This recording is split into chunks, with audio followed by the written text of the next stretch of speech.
Ok? Vamos lá, gente. Boa noite. Vamos continuar nossa aula. Vamos lá. Vamos orar?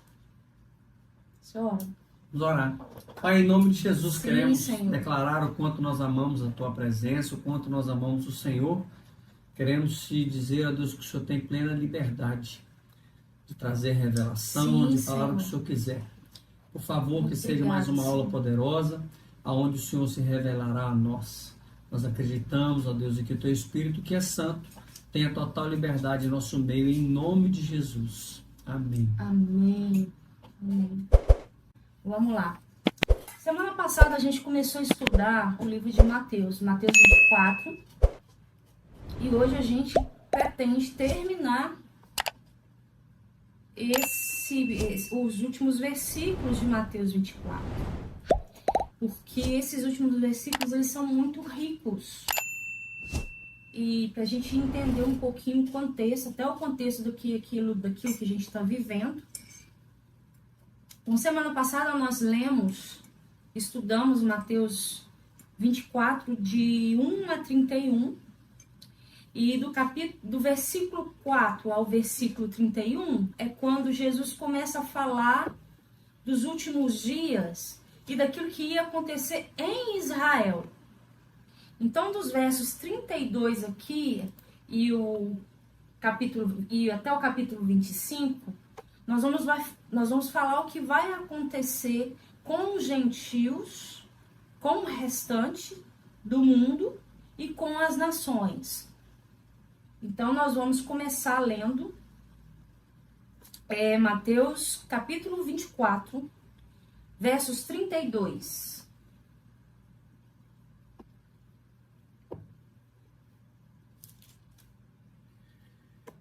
Vamos lá? 24, Podemos 32. ler do 32 ao 43. 32 a 43, vamos lá. Aprendei, pois, esta parábola da figueira. Quando já os seus ramos se tornam tenros e brotam folhas, sabei que está próximo o verão. Igualmente, quando virdes todas essas coisas, sabei que ele está próximo às portas. Em verdade vos digo que não passará essa geração sem que todas essas coisas aconteçam. O céu e a terra passarão, mas as minhas palavras não hão de passar. Mas aquele dia e hora ninguém sabe, nem os anjos do céu, mas unicamente o meu Pai. E como foi dito nos dias de Noé, assim será também a vida do Filho do Homem. Porquanto, assim como nos dias anteriores ao dilúvio, comiam, bebiam, casavam-se, davam-se em casamento, até o dia em que Noé entrou na arca, e não o perceberam, até que veio o dilúvio e os levou a todos. Assim também será a vinda do Filho do Homem. Então, estando dois no campo, um será levado e um deixado, e deixado o outro. Estando duas moendo no moinho, uma será levada e a outra deixada. Vigiai, pois, porque não sabeis a que hora há de vir o vosso Senhor. Mas considerai isto: se o pai de família soubesse a que vigília da noite havia de vir o ladrão, vigiaria e não deixaria minar a sua casa. Então, vocês estão vendo, gente, o texto ele é muito rico. E fala muito bem daquilo que vai acontecer nos últimos dias. Nós já estamos vivendo esses últimos dias. Como eu falei semana passada, que tanto o cavalo vermelho está solto, o cavalo preto está solto, o cavalo amarelo está solto. Eles já estão soltos, então desde o início, depois que Jesus veio, está acontecendo guerras, terremotos, rumores de guerras. Então nós vemos tudo isso. E qual a diferença da Primeira Guerra, da Segunda Guerra? Embora que a Terceira Guerra está chegando aí, gente, infelizmente. Israel está em conflito com o Irã. O Irã não. Líbano. Com o Líbano. O negócio tá bonito lá não. A coisa não tá bonita lá não. Então, assim, a gente vai entender aqui no verso 32, que os nossos olhos têm que estar na figueira, porque a figueira é Israel. Então, olhai para a figueira para que nos últimos dias, quando você vê esses sinais, é porque está perto para acontecer. É isso que o texto está dizendo. Então, qual a diferença dessas últimas guerras, a Segunda Guerra Mundial? Calculados foram 50 milhões de pessoas que morreram, certos. Mas estima que foram 80 milhões de pessoas mortas na Segunda Guerra. E depois da Segunda Guerra veio tamanha fome. Então e outras guerras que aconteceram, Guerra Fria e tudo mais. Então qual a diferença?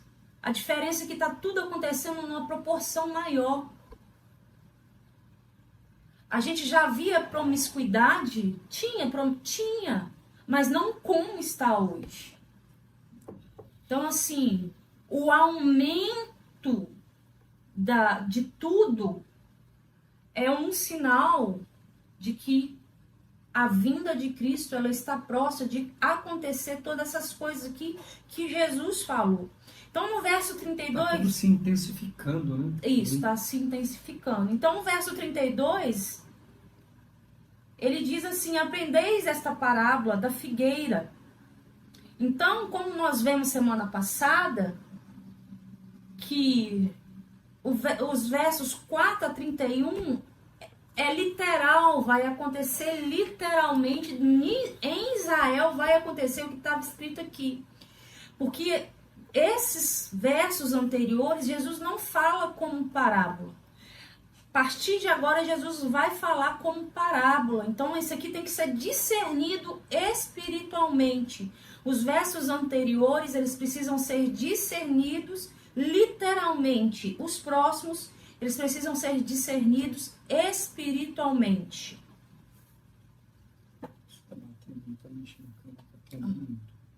Então, assim, então, o verso 32, vendei, pois, esta parábola da figueira, quando já os seus ramos se tornam tenros e brotam folhas, sabei que está próximo o verão. Ou seja, a figueira que foi amaldiçoada por Cristo lá atrás, que a figueira ela é representada. A figueira é a tipologia, Israel, a figueira é a tipologia de Israel.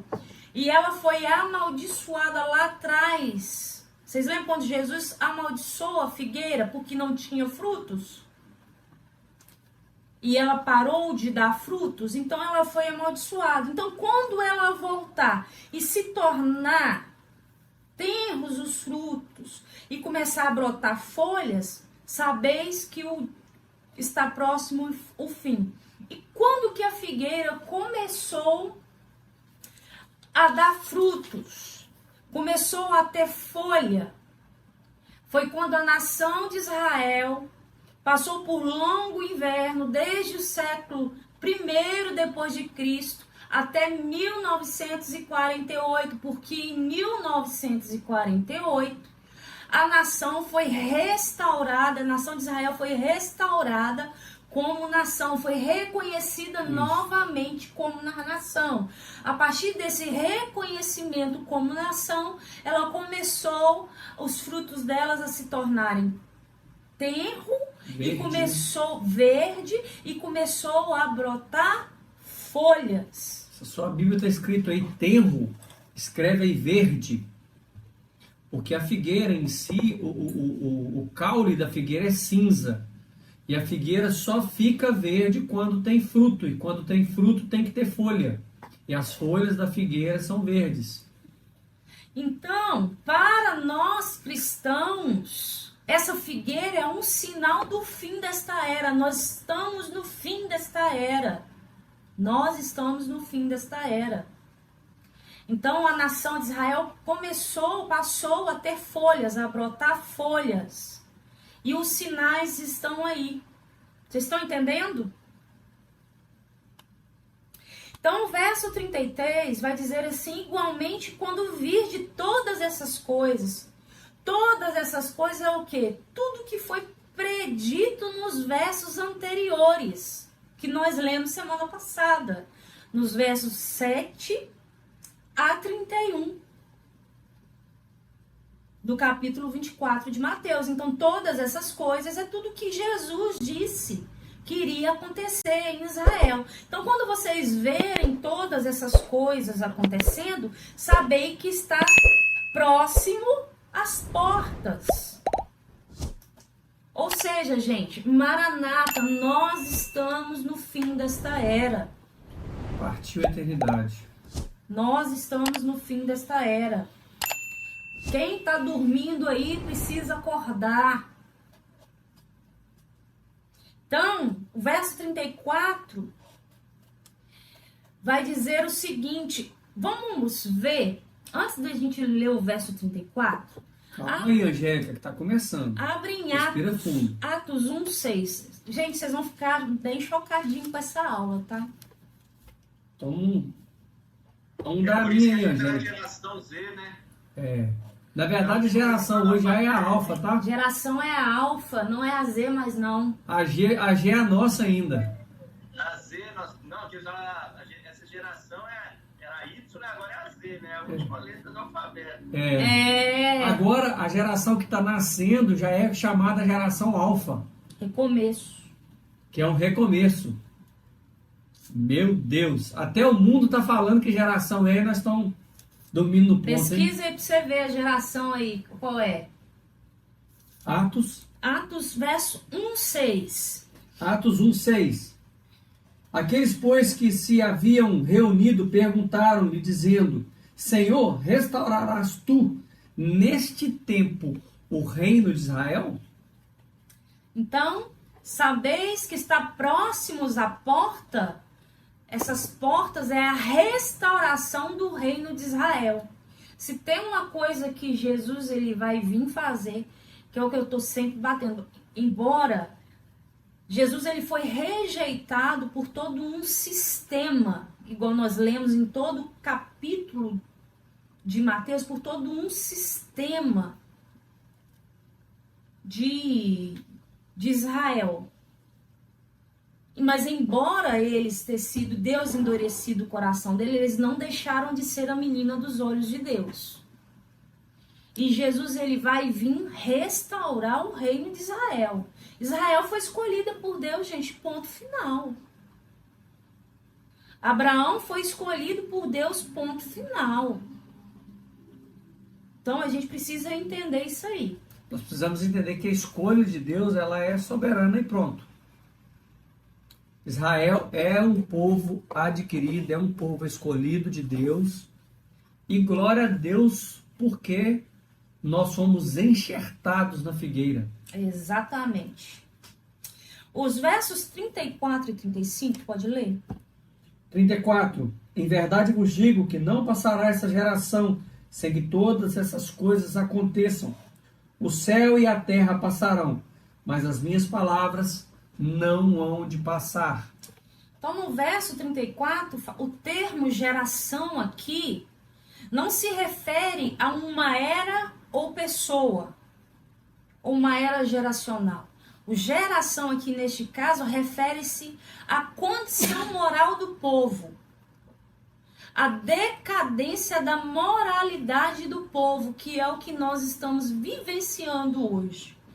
Que é o que vai ser explicado nos próximos versículos, né? E que vai ser explicado. Que abertura de Olimpíadas foi essa? Então, tamanha decadência de moralidade do povo. Então, tá falando da moralidade. Tá acontecendo aqui no Brasil o Rock in Rio. Só pactos e mais pactos, assim como a Madonna fez. Madonna começou e o Rock in Rio tá terminando. Fazendo mais pactos, mais sacrifícios, mais altares, trazendo mais maldição para o Brasil. Tá acontecendo. Teve uma mulher endemoniada lá que colocou uma cama cheia de sangue lá e dançou em cima da cama e falou uns palavrões. Ela fez pacto verbal. Ela fala, ai, Eu esqueci, não, nem sei quem é. também não sei quem é. Depois vocês pesquisam aí. Gente, tamanha decadência. Então tá falando do estado moral, da condição moral do povo. E preste atenção, enquanto nós, igrejas, estamos sendo totalmente, eu tenho que ser ponderado, eu tenho que vigiar o que eu falo, é porque não pode falar. Irmão, rasga o verbo, sabe? O mundo está escrachado aí, eles estão fazendo as alianças, empurrando goela abaixo das nossas crianças, dos nossos adolescentes, dos nossos jovens. E a gente, como igreja, está com medinho de falar a verdade. Exatamente. Se você não tem coragem de falar, leia a Bíblia. Então, no verso 35, vai dizer assim, o céu e a terra passarão, mas as minhas palavras não vão de passar. Diz que o Senhor é imutável. O que ele está querendo dizer? Reafirmando tudo isso aqui que eu estou dizendo vai acontecer. Querendo vocês ou não. Acreditando ou não. Ou não. Entendeu? O céu e a terra passam. Mas tudo isso aqui que eu estou dizendo vai acontecer. Então, o verso 36 vai dizer assim: mas daquele dia e hora ninguém sabe, nem os anjos do céu, mas unicamente meu Pai. Esse dia e hora aqui, quando ninguém sabe, será que Jesus hoje, sentado no trono, ele não sabe? Ele sabe. Quando ele fala assim, mas naquele dia e hora, ninguém sabe, nem os anjos do céu, mas unicamente meu Pai. Ele tá falando aqui como filho do homem. Ele, quando homem, ele não sabia qual seria esse momento. Mas a partir do momento que ele foi assunto ao céu e sentou no trono, ele sabe esse momento. Que hoje ele e o Pai são um novamente. O filho, na posição de filho do homem, não sabe o dia e a hora da sua vinda. Só que hoje ele já não está na condição de filho do homem. Ele já está na condição de rei. Então ele sabe que ele esse morreu dia... como cordeiro, ressuscitou como leão. Exatamente. O verso 37. Vamos lá. O verso 37 diz o seguinte. Você quer ler? Pode ler. Assim como foram nos dias de Noé, assim também será a vinda do Filho do Homem. Então ele começa a falar assim: e como foi nos dias de Noé, assim também será a vinda do Filho do Homem. Então, para a gente entender como que vai ser a vinda dele, nós precisamos de olhar lá para Noé. Os dias de Noé. Para os dias de Noé. Vamos lá para os dias de Noé?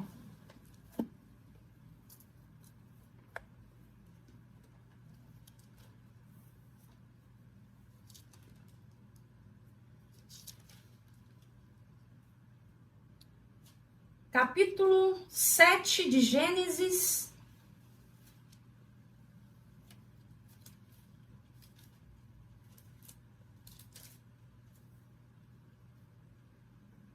Pode ler o verso 1. E depois disso, Senhor a Noé, entra tu e toda a tua casa na arca, porque tenho visto que és justo diante de mim nesta geração. Ou seja, Uau, entra tu. Primeiro requisito para você ser arrebatado é ser justo. É ser encontrado justo.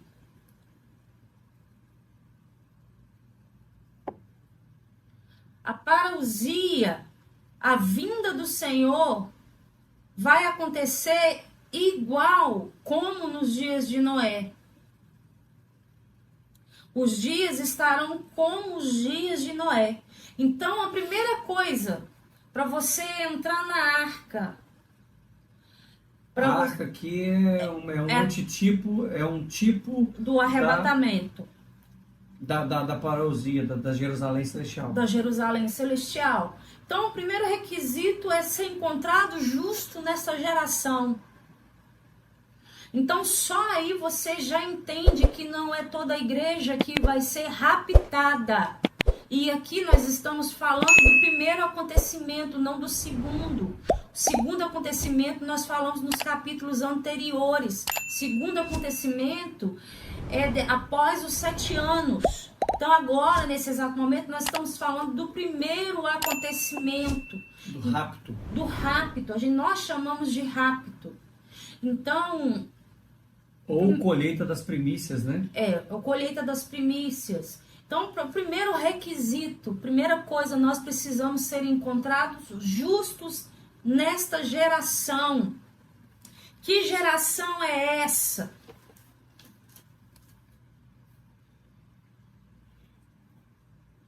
Que geração é essa? Vamos ler o verso 38 de Mateus? Continua, deixa aberto. Tá. Porquanto, assim como nos dias anteriores ao dilúvio, comiam, bebiam, casavam-se e davam-se em casamento, até o dia em que Noé entrou na arca. Assim como, ou seja... Da mesma maneira. Da mesma forma, nos dias anteriores ao dilúvio, comiam, é pecado comer? Não. Não. Bebiam? Também não. Casavam? Casar é pecado? Não. Davam-se em casamento? Ou seja, no texto original aqui, casavam e davam-se em casamento. O texto original, quando você vai procurar, é casavam, descasavam, casavam novamente, descasavam. Ou seja, tem alguma coisa parecida como hoje?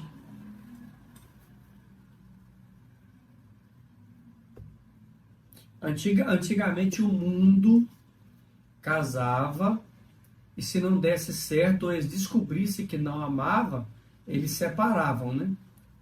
Hoje, infelizmente, a igreja também está com a mesma prática. Comer, beber aqui não é pecado? Só que só se preocupavam com isso. Eram pessoas que não estavam nem aí para Deus. Estavam olhando para si mesmos. Eles estavam tão caídos moralmente. O homossexualismo, o lesbianismo, na época, estava assustador ao ponto de Deus olhar e achar só um homem justo. E só Noé foi encontrada justa, gente. Os filhos não. Mas por ele ser justo, tanto ele quanto a sua casa foi salva. Vocês estão entendendo? Todos estavam preocupados com este mundo. Tem alguma coisa diferente? Todos preocupados só com este século, com este mundo, amontoar riqueza. Ser rico é errado? Não. O ruim é fixar só os olhos nessas coisas. Não olhar para a eternidade, não olhar para Deus. Essa é a condição desse povo. E davam-se em casamento até o dia em que Noé entrou na arca. Agora a conversa muda. Só que presta atenção, até o dia em que Noé entrou na arca. Olha o que vai dizer o verso 39. E não perceberam, quem não percebeu? O povo, o mundo não percebeu. O rapto, gente, vai ser imperceptível. Esse negócio do arrebatamento, de avião caindo, de não sei o que lá e tal, o rapto vai ser imperceptível. Quantas pessoas hoje no mundo são raptadas e ninguém percebe? Porque o rapto vão ser pouquíssimas pessoas encontradas justas. Por isso que vai ser imperceptível. Por isso que é primícias. São poucos que irão ser raptados. O restante da igreja vai passar pela tribulação. Vai passar pela tribulação. Interessante que essa palavra comer e beber, ela dá o sentido de cotidiano. É cotidiano. Todo mundo tá levando a vida normalmente. Normal. Comiam, bebiam, estavam levando a vida normalmente. Só estavam preocupados com este mundo. Vida comum, né? Com vida comum. Ou seja, o Senhor tarda em vir. Nós vamos ler daqui pra frente aqui o verso que fala. Não, o Senhor tarda em vir, então deixa eu viver. Deixa eu comer, deixa eu beber, deixa eu usufruir da vida. Ele acredita que o Senhor virá, mas não, Jesus vai vir, vai demorar a vir ainda. Alguém aqui já ouviu falar isso, gente? Eu já vi também, minha avó falava que Jesus vinha e não veio até hoje. Então, saber que ele vai vir, ele sabe, mas, assim, deixa eu... Estão entendendo? Então, o verso 39, e não a perceberam, até que veio o dilúvio. Vamos voltar lá para Gênesis. Leia o verso 4. Porque passado ainda 7 dias farei chover sobre a terra, 40 dias e 40 noites, e desfarei sobre a face da terra toda a substância que fiz. Lê o verso 7 agora. Noé entrou na arca e com ele seus filhos, e sua mulher e as mulheres de seus filhos, por causa das águas do dilúvio. Verso 10. E aconteceu que, passados 7 dias, vieram sobre a terra as águas do dilúvio. Presta atenção. Não é como os dias de Noé. Não é como os dias de Noé. Noé entrou na arca.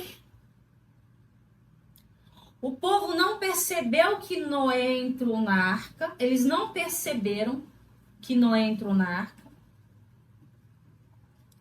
E quando eles entraram na arca e Jesus fechou a porta por fora, Deus fechou a porta por fora, com betume. Quando ele fecha a porta, Noé ficou dentro da arca com a sua família 7 dias sem descer uma gota de água. Esses 7 dias que Noé ficou dentro da arca é a tipologia dos 7 anos da grande tribulação. Uau. Vou repetir. Noé entrou na arca. Ou seja, a primícia foi recolhida. A primícia foi recolhida, certo? E o pessoal que estava de fora da arca não perceberam quando eles entraram na arca. Não sentiram falta deles. E a vida continuou. A vida continuou. E eles ficaram 7 dias dentro da arca sem chover. E esses 7 dias é a tipologia dos 7 anos, que a tribulação e a grande tribulação que durará 7 anos. Então, o verdadeiro juízo de Deus vai começar a descer após os 7 anos. Aí depois dos 7 anos, a colheita, o restante da colheita vai, aí desce do céu a nova Jerusalém, que é a representação da chuva, do juízo de Deus, e vai ter um lamaçal, um grande água de sangue na terra. Meu Deus. Porque vai ter a guerra do Armagedon. Que aí é o juízo de Deus de fato, de verdade. Aí é o juízo de Deus de fato, de verdade. Pegou aí?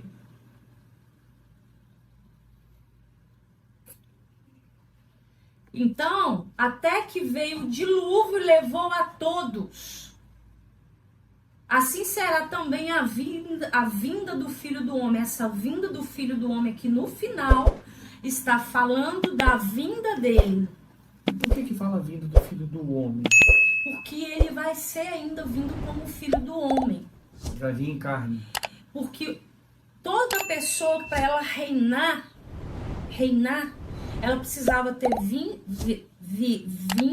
nascer em carne, passar por dores, vencer as dores, para receber uma coroa, um galardão. E Jesus, ele veio em carne, se fez homem e foi chamado de Filho do Homem. E ele, sendo homem, passou por dores, venceu, cumpriu a vontade de Deus. Depois que cumpriu a vontade de Deus, morreu, ressuscitou.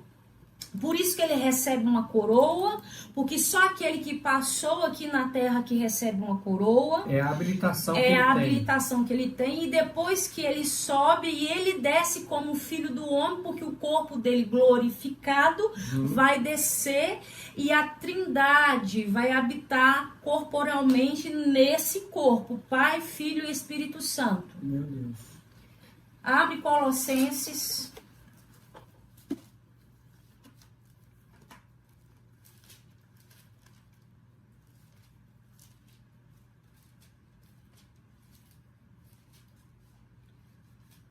Verso 9. Pode ir. Porque nele habita corporalmente toda a plenitude da divindade. Olha a pergunta lá. Os 7 anos... A tipologia da profecia de Daniel 9.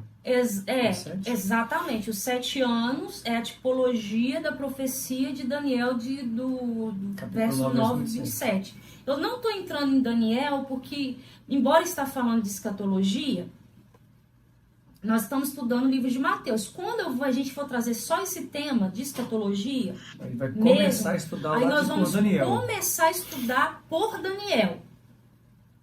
Entendeu? Mas é sim o que diz lá em Daniel 9, verso 27.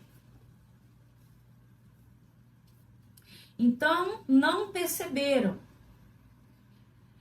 Então, estando 2 no campo, será levado um e deixado o outro. Estando 2 moendo no moinho, será levada uma e deixada a outra. Aí as pessoas interpretam que será 50% da igreja será levada e 50% não. Não está falando de metade e metade aqui. Jesus está querendo dizer que alguém fica e alguém vai. Alguém fica e alguém vai. Só que ele está querendo dizer assim também que o primeiro requisito, um dos outros requisitos que precisam, primeiro é ser justo. Segundo, está no campo. O segundo é estar trabalhando. Então, quem não tiver... Você vê que... fluindo ou trabalhando na igreja, trabalhando no reino de Deus. No reino de Deus. O reino de Cristo não vai... Exatamente, porque o rapto ele tem a ver com a obra. Então é necessário que esteja trabalhando. O rapto ele não tem a ver com a salvação, ele tem a ver com a obra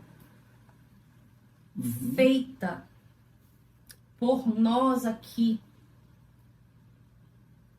Vocês estão entendendo? Então, estando 2 no campo, será levado um e deixado o outro. Só que a gente entende aqui, se é o fato só de estar trabalhando, então os 2 não teriam que ser levados? Se a gente for olhar, sim. Mas o problema... Por que um foi levado e outro ficou? Por que um foi levado e o outro ficou? Porque um estava fazendo a obra que Deus colocou na vida dele, cumprindo o propósito, e o outro estava fazendo a obra por fazer a obra que ele desejou. Então um estava cumprindo o propósito e o outro não. Um cumprindo o propósito e o outro não. Meu Deus. Um fazendo cumprindo o propósito com a intenção certa e o outro cumprindo o propósito com a intenção errada. Um estava vivendo a vida de Deus e o outro estava vivendo a sua própria vida. O outro estava vivendo a sua própria vida. Porque aquilo que eu faço sem Deus não conta para ele. Meu Jesus. Só lembro de João Batista. É isso mesmo. Exatamente. Aí, vamos prestar atenção agora no verso 42. Verso 42 diz o seguinte: vigiai, pois, porque não sabeis a que hora há de vir o vosso Senhor.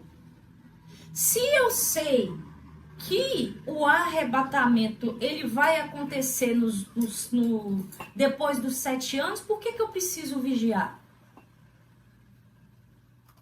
Porque nessa parte aqui, ele não está falando do arrebatamento da grande colheita, ele está falando do arrebatamento da primícia, ele está falando do rapto.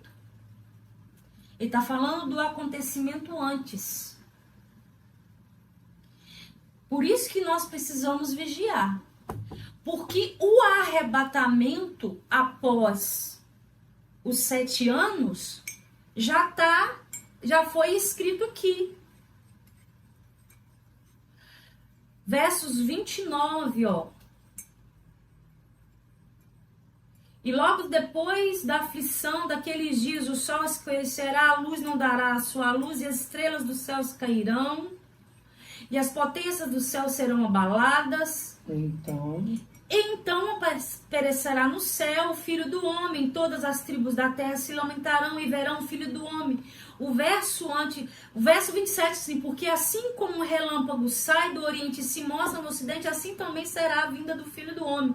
Quando fala a vinda do Filho do Homem, está falando do arrebatamento. Quando fala assim, ele vigiai, porque você não sabe a hora que vai vir, está falando do rapto.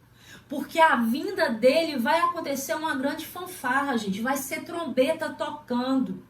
Se alguém estiver esperando trombeta tocar para ser arrebatado, vai escutar a trombeta só depois dos 7 anos. Vai ter que esperar a grande tribulação. Porque quando a trombeta for tocada, todo mundo escutará. Será o céu vai se abrir como um grande pergaminho. A vinda do Senhor vai ser vista dos próprios olhos de quem está aqui. Todo olho verá. Todo olho verá. Não vai ser nada imperceptível. Vocês estão entendendo aí, gente? Mas o rapto vai ser imperceptível. Exatamente. Para quem quer ser arrebatado nas escondidas, vai ter que estar no campo trabalhando. E ser justo. Ser justo. Não viver a vida que deseja, mas viver a vida que Deus propôs para que vivesse. Porém, se você quiser ver toda a festa, trombeta e por aí vai, você vai ter que esperar a grande tribulação acabar para poder ver isso. E vai descer com a Nova Jerusalém, que vai estar em cima das nuvens. O restante da colheita, ela não vai até o trono. Ela vai até nos ares. Ela vai até nos ares, ela vai só até em cima das nuvens. Por isso é que é no abrir e fechar dos olhos. A primícia, ela sobe, ela é levada até o trono. Ela é encontrada no trono. E durante 7 anos que a Nova Jerusalém vai demorar para descer. Onde é as bodas, né, no caso. As bodas, que dura 7 dias, ela vai descer, e no meio do caminho, nos 3 anos e meio, vai haver guerra no céu, tá lá em Apocalipse 12, não vou entrar aqui. Vai haver guerra no céu, e exatamente aqui é quando as estrelas vão cair, e as potências do céu serão abaladas. Que potência? Porque vai haver guerra no céu, porque Satanás não quer que a Nova Jerusalém desça. E Satanás, ele está nas regiões celestiais, nas potências do céu. Eles estão no segundo céu, então vai haver guerra no céu. E havendo guerra no céu, Miguel mais uma vez ganha. E Satanás e os seus anjos que estão no segundo céu serão lançados na terra. 3 anos e meio. Aí por isso que é 3 anos e meio de paz e depois 3 anos e meio a grande tribulação, em que este mundo que vai estar seu próprio Satanás aqui nele e a terça parte todinha aqui nele vai virar só um caos. Então, quando essas estrelas aqui caírem, porque as estrelas aqui são esses anjos, os anjos caídos, que caíram junto com Satanás, e as potências do céu serem abaladas, que a nova Jerusalém vai estar descendo e ela vai ficar nos ares. Aí o último arrebatamento, que vai ser o arrebatamento da grande colheita, que é o que a Bíblia diz, vai encontrar com ele nos ares, mas o rapto, a primícia é encontrada com ele diante do trono. Meu Deus.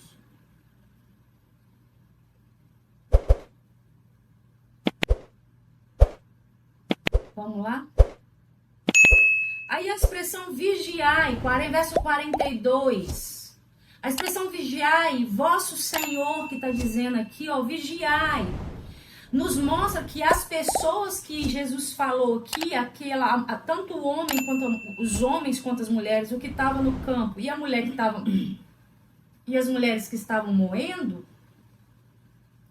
os dois e as duas eram cristãos, eram crentes salvos, porque o Senhor, ele não exortaria pessoas não salvas a vigiar, e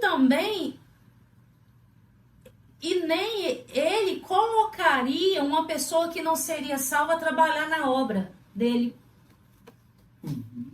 Então as pessoas que estão aqui tá falando de 2 pessoas que são salvas, os 2 estavam trabalhando e as 2 que estavam moendo.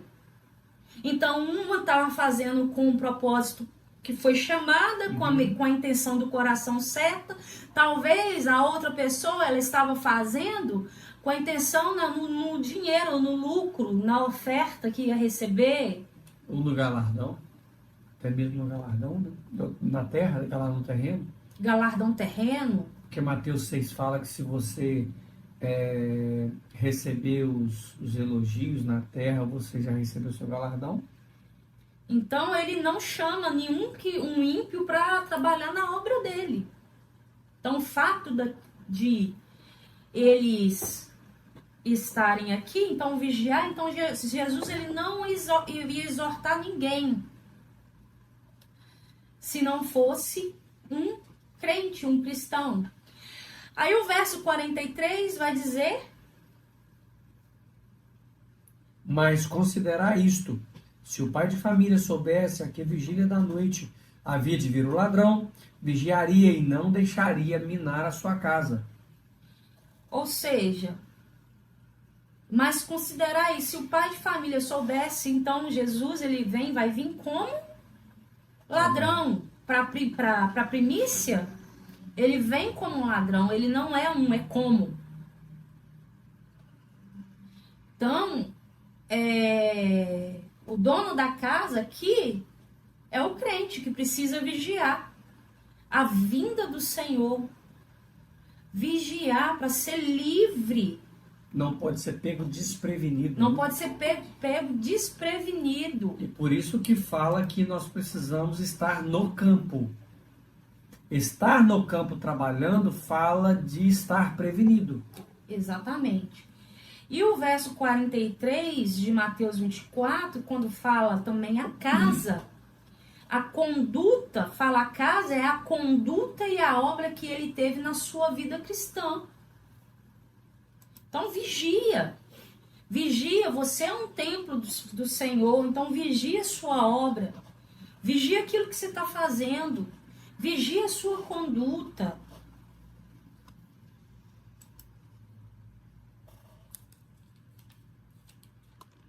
Tudo bem até aqui? Um ladrão não vem na hora um ladrão vem na hora desconhecida para pegar coisas preciosas. Ele não vem para pegar. Então, Jesus ele vai vir e vai pegar os justos. O rápido, ele vai pegar os justos. Ele virá secretamente como um ladrão para os que amam e os levará como seus tesouros. Uau. São aqueles que não foram achados dignos de não passar pela tribulação. Vão ser salvos da grande tribulação.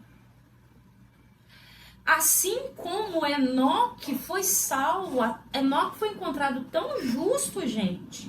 Ele andou tanto com Deus naquele contexto todinho da época de Noé, porque Enoque é tataravô de Noé. Ele foi encontrado que Deus levou ele para ele, que não foi encontrado mais entre os homens. Vocês estão entendendo? Então,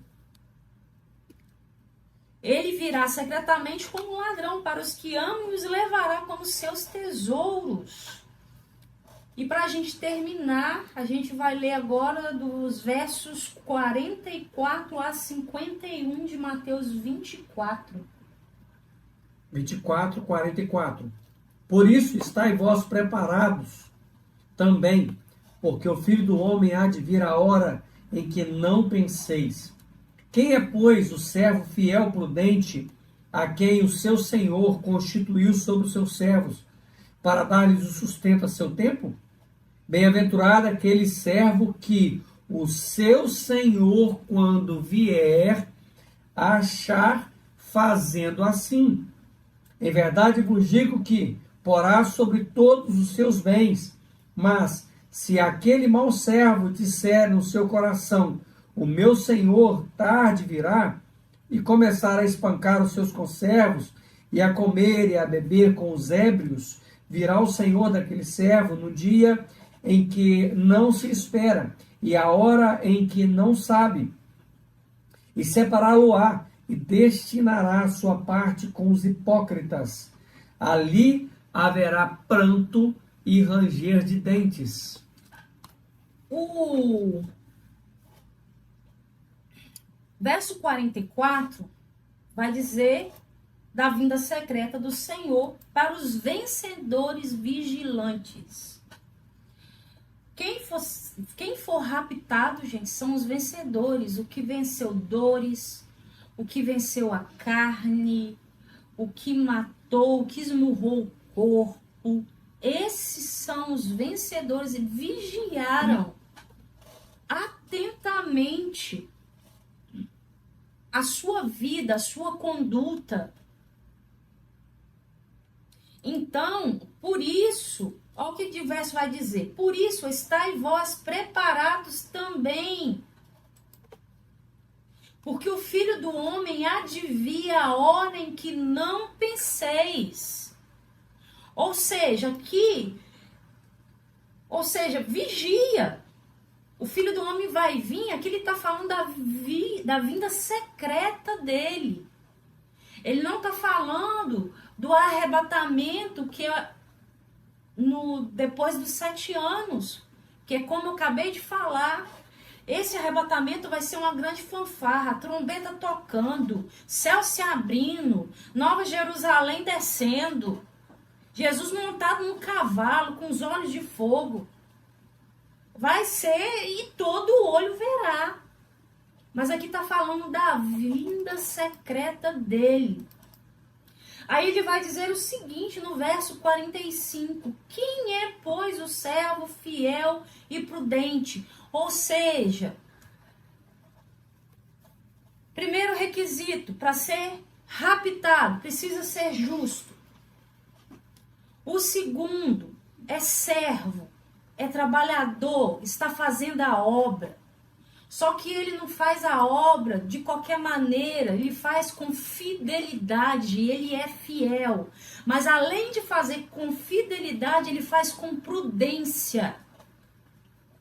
Vocês estão entendendo? Ser justo, estar trabalhando na obra, ser fiel, ser prudente. E ser prudente. Ser justo é praticar justiça. É fazer obras de justiça. Então, quando eu estou fazendo a obra, automaticamente eu estou fazendo obras de justiça.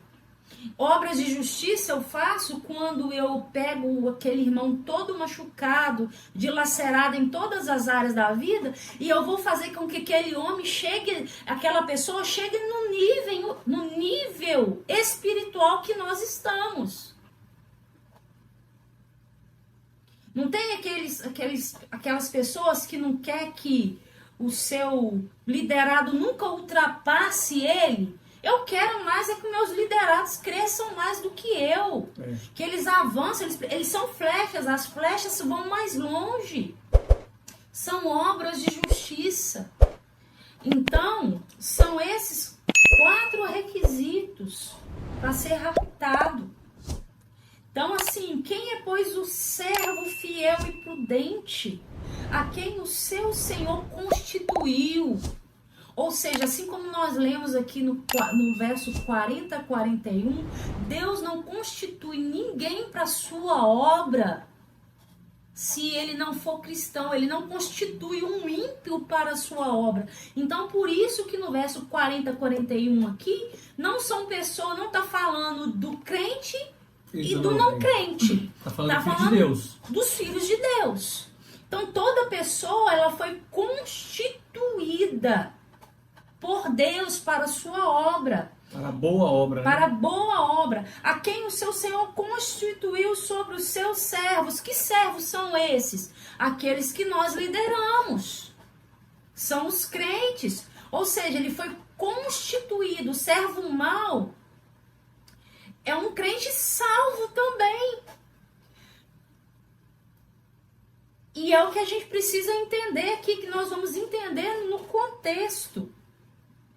Olha bem o que vai dizer. Que nós estamos... Então, a fidelidade aqui, ó, o servo fiel, primeiro, a fidelidade ela é demonstrada ao Senhor. A fidelidade, por isso que é a intenção do coração. As duas pessoas aqui, elas estavam fazendo a mesma coisa. Só que um era fiel e o outro não. Só que um era fiel e o outro não. Então, a fidelidade, ela é para o Senhor. A prudência, ela já é diferente. Ela é exercitada para com os crentes. A prudência, ela é exercitada para com os servos. Eu preciso ser prudente para os meus liderados. A prudência fala de ação e a fidelidade fala de coração. Exatamente. E de manter. A prudência fala de manter, você manter-se na posição que você foi colocado. Porque se você já saiu disso aí, você já foi achado infiel. Eita. Então, a quem o seu Senhor constituiu sobre os seus servos, para dar-lhes o sustento a seu tempo. A vigilância visa a ser arrebatado para a presença do Senhor. A fidelidade a reinar no reino. Você precisa vigiar. E a sua fidelidade que vai falar se você vai reinar no reino de Cristo, que é no milênio. Que reino é esse? Que vai ser manifestado no milênio. Vocês lembram que existem 3 pilares para o reino dos céus? O primeiro é manifestação, como é que é? Meu Deus, até da minha cabeça sumiu. Não, eu vou lembrar. Os O 3 reino é semelhança, o reino é manifestação e o reino é... aparência. Não, aparência já é. Não, o reino ele é... Ai, gente. Semelhança, manifestação... Não, vamos lembrar. Até no final nós lembramos. Deu um branco. É a primeira. A semelhança e aparência é a mesma coisa. É a primeira coisa. Então, o reino aqui é o reino milenar, o reino de Cristo. Reinar. E quando fala aqui, os da sua casa, ó, para dar-lhe sustento, o da sua casa, o seu tempo, fala da igreja. fala de alimento, dar-lhes o alimento, a ração, é ministrar a palavra do Senhor como suprimento de vida aos crentes na igreja. Ser bem-aventurado, olha, ele está falando assim, bem-aventurado, ser bem-aventurado é ser recompensado com a autoridade de governar na manifestação do reino. O reino dos céus, ele é realidade. Manifestação. Ele é semelhança, realidade, aparência e manifestação. Realidade, ele foi quando Cristo estava aqui na terra. Aparência é o que nós estamos vivendo. E manifestação é o que vai acontecer quando ele vier reinar com Cristo. Colocou a mão no arado, já era. Exatamente. Porque quando você coloca a mão no arado, você já está sabendo do que você foi chamado, do seu propósito. Então, aquele que conhece, aquele que sabe o porquê foi chamado e o para que foi chamado, ele não pode olhar para trás em hora nenhuma. Exatamente. Verso 47. Em verdade vos digo que porá sobre todos os seus bens. Olha bem, aquele que foi encontrado fiel e prudente, ele vai ser colocado na manifestação no seu reino, ele vai ter um lugar de governo. Ele constituirá servo fiel sobre todos os seus bens, será a sua recompensa.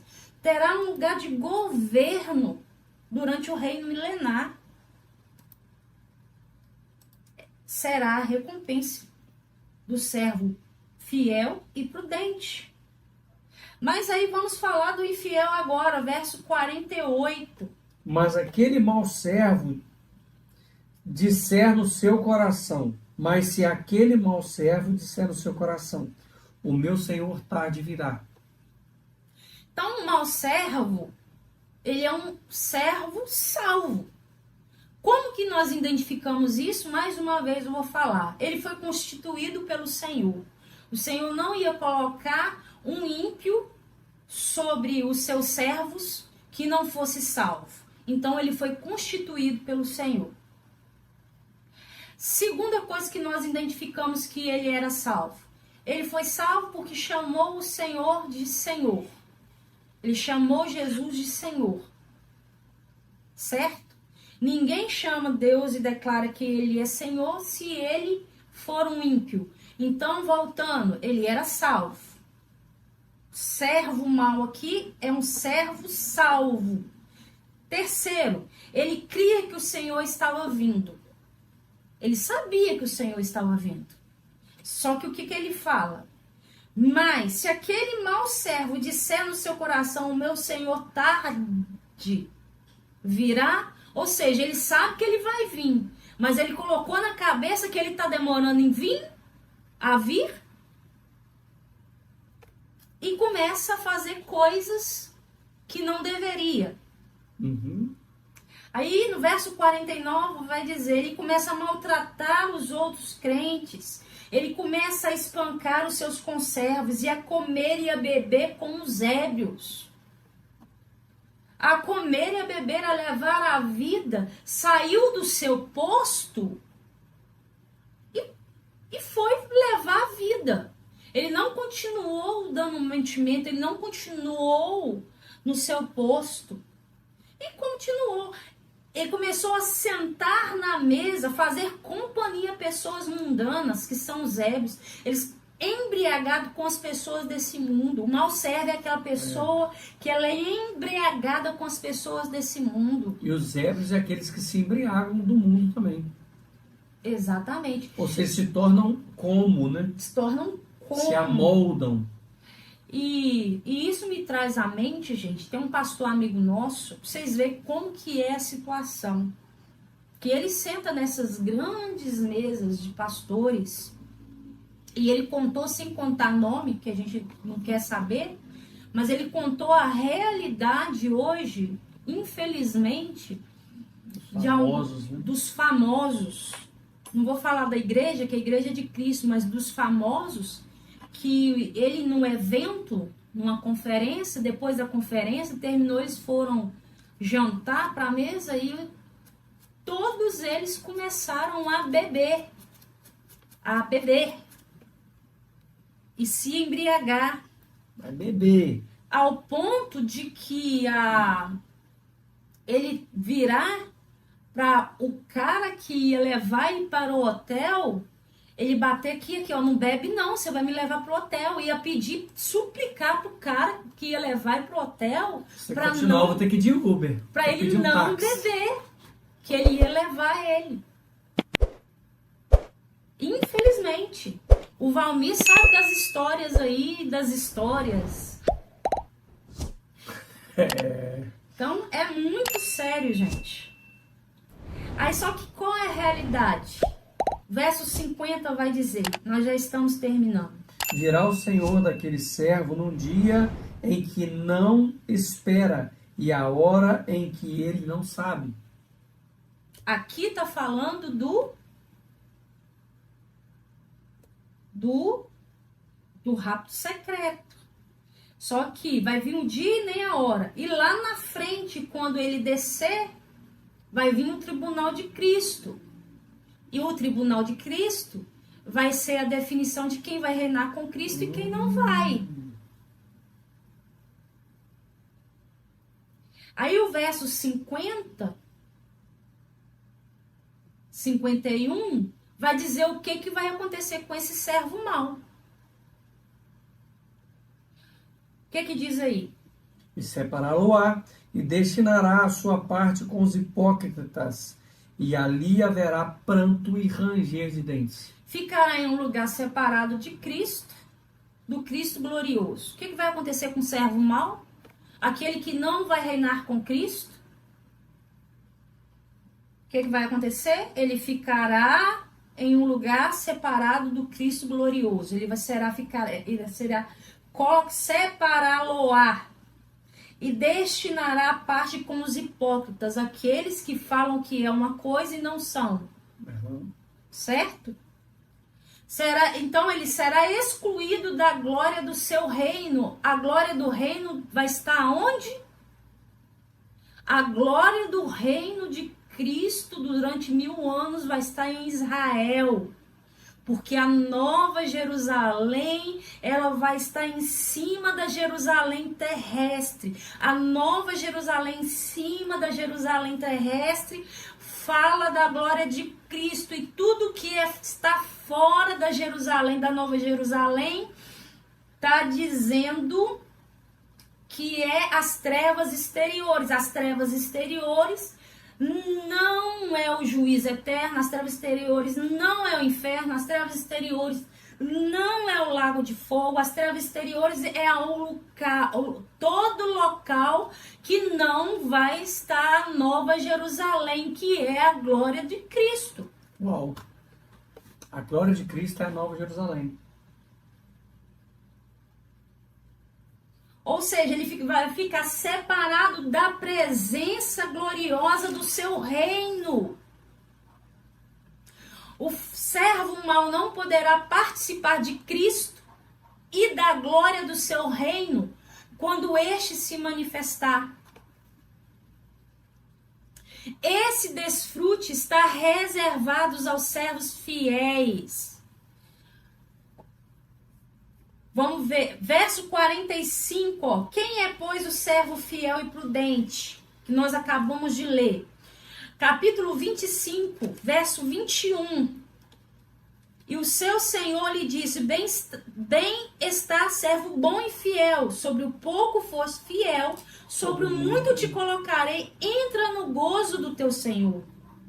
Verso 23. Disse-lhe o seu senhor, bem está, servo bom e fiel, sobre o pouco foste fiel, sobre o muito te colocarei. Entra no gozo do teu Senhor. Então, a glória do Senhor é o desfrute que está reservado aos servos fiéis.